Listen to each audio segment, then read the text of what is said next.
Yo, freedom marchers, freedom family, freedom lovers, and freedom fighters.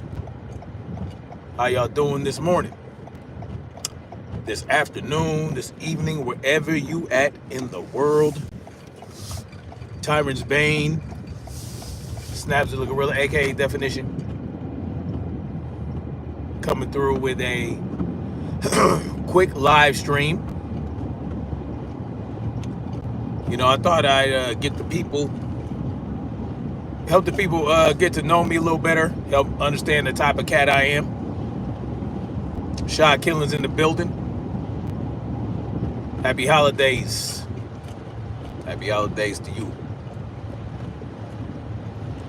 Just as a side note, man, these goddamn squirrels.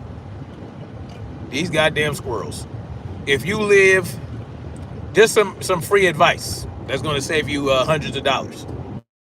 If you live in an area where winter and fall, you know, take the trees out, like, what are you doing, bro? Come on now. What's up? The fuck?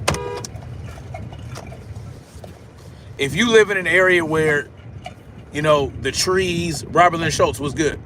If you live in an area where the trees die and, you know, the winter takes them out for a few months and all that good shit, and you live in an area, of course, where there are a lot of squirrels, I suggest you guys, especially if you live in a wooded area, like I do. I live in a pretty wooded area.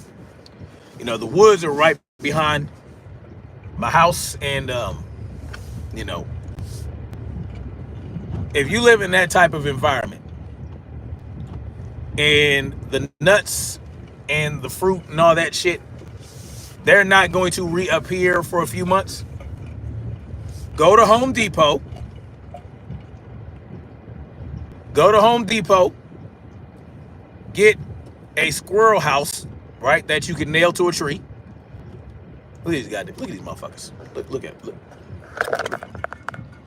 Let me show you what this. Oh, they disappeared. See these goddamn squirrels. Anyway, let me not that show people's life plates. Anyway, these squirrels, man,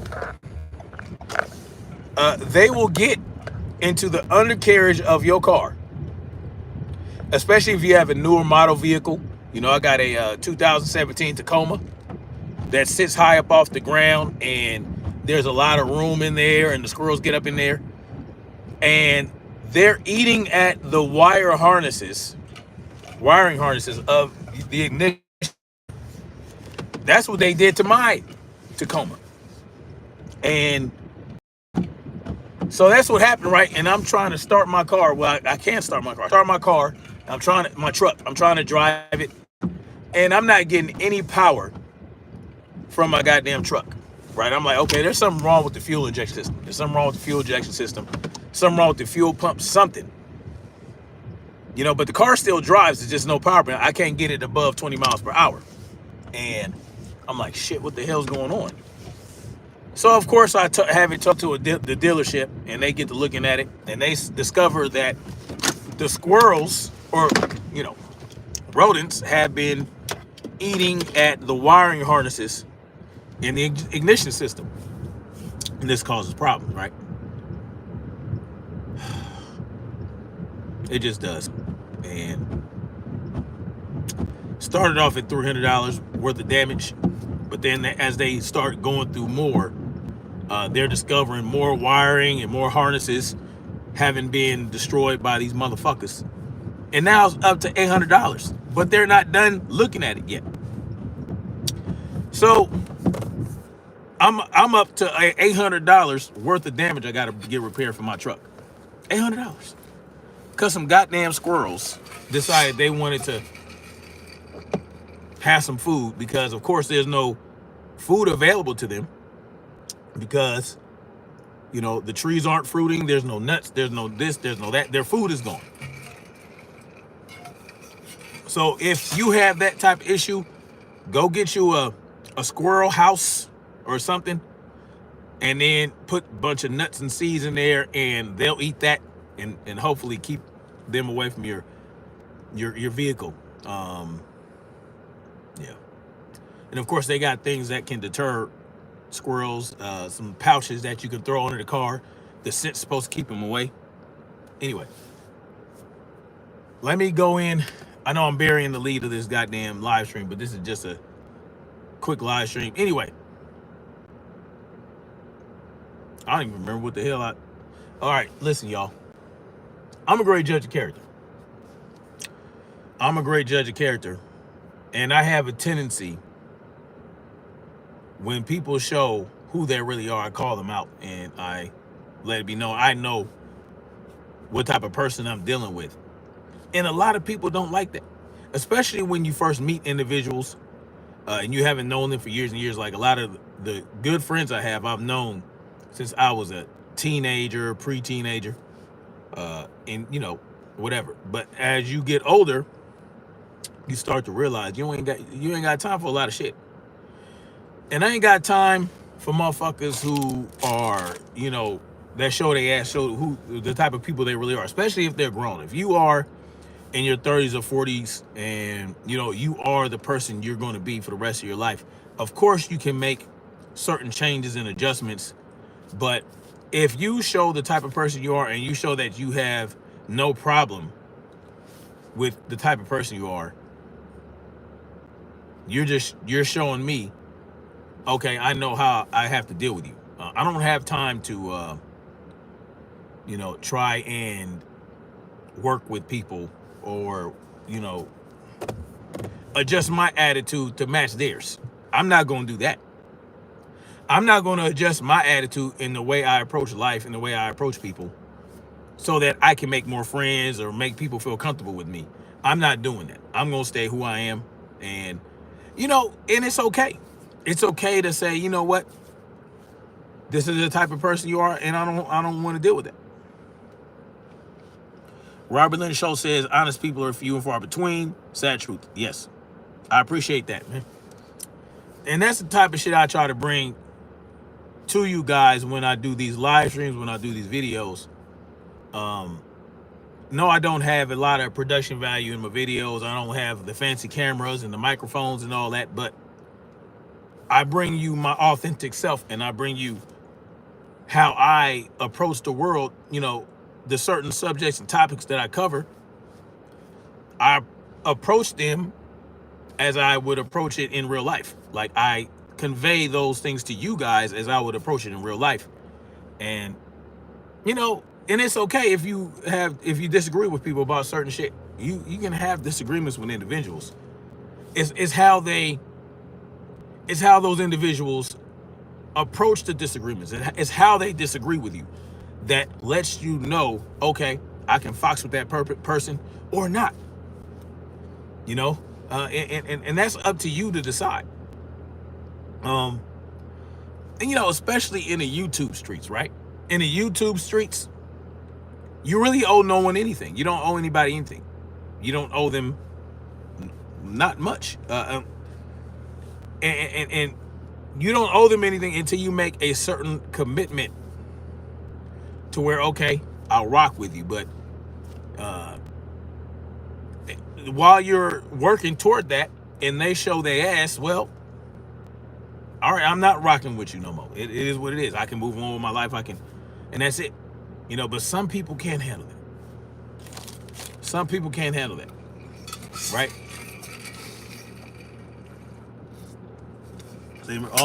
Same here, bro. All my vids are rough. Yeah, there is no doubt what it's about. Exactly.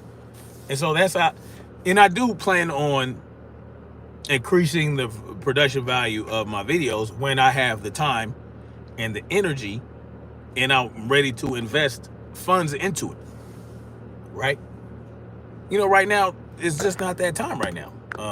It is what it is. But I'm going to still come up on here and talk my shit, you know, off script, no script, you know, off the top of the dome. And I'm pretty confident in the fact that I am very, very consistent in my viewpoints in the things I believe in. I don't waver too much on a lot of shit. I already know that, right? Hold on, guys. I gotta drop something off in the house. Hold on. And me and my wife, we're gonna go on a little lunch/dinner date. So, you know, as soon as she's ready to come on out, I'll end this live stream. But let me drop this stuff off in the house. I'll be right back.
Anyway, guys, my bad. So, oh shit, the fuck?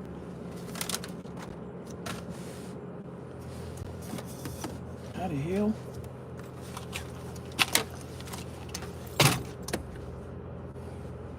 How did water spill? God damn it. Anyway, damn it. Like I was saying, this live stream wasn't really, you know, I just figured I'd do a little impromptu live stream about that because I want y'all to understand the type of individual I am. And my circle stays small because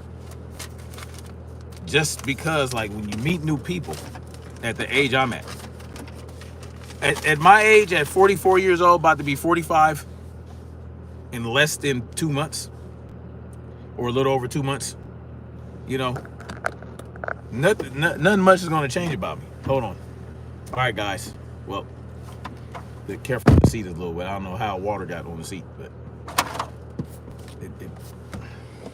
here makes no sense. Like my water's down here. It was probably this water. How? I don't know. You probably made like a wild turn or something. No, I did not make a wild turn, and then it came flying out of this cup and landed 3 feet away in one particular spot. Shit, that's all I can think of. Shit. Robert Show say he's out. Have to brave the weather or something accomplished today. That's what's up. I appreciate you, man. Anyway, my wife is in the car. She knows me. She knows I'm an old dog that you can't teach too many tricks. And one trick I haven't learned yet is, I don't know, it's hard for you to, and instead of being at odds or constantly going against or, you know, constantly butting heads with certain people, why even deal with them in the first place, right? Shaquilla, what's good? Why deal with them in the first place if all you're going to do is every time you guys get together, you butt heads and all that shit? There's nothing wrong with differences of opinion, but then it gets to the point where it's like, okay, all we do when we're around each other is argue. It's not productive. It's not productive. And it's just easier to, and not even about being easier, it's more productive. It's about efficiency. At this point in my life, it's about efficiency. Now, when you start to build communities, that's a whole different story, right? Because as long as you guys are like-minded in general, and you have a small, close-knit community, you don't have to interact with certain people every day, but you know that they add value to the community. And so you can overlook certain things, right? Oh, it's not closed properly. But it wasn't even on the seat. I don't understand. Anyway.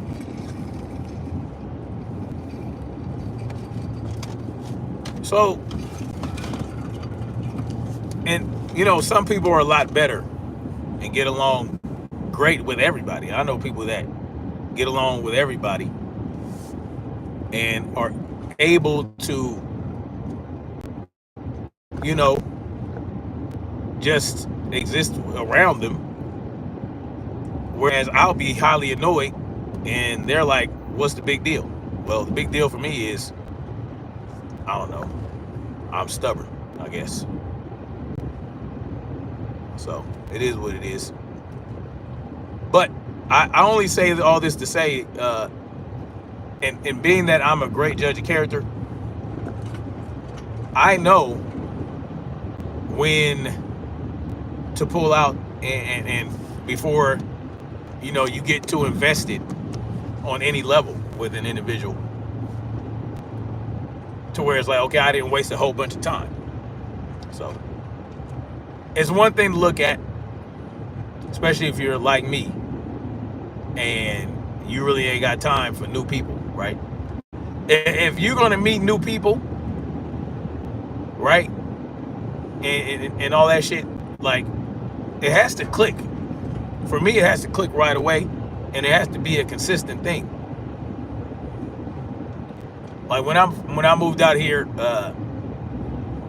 my wife and I met this couple, and the wife, you know, the husband, you know, he don't talk a lot. He don't talk just to talk and all that other shit. Like, you know, I don't like small talk. I don't like unproductive conversations and all that. And he was like the same way. So we can hang out and not say a goddamn word and we'll be okay.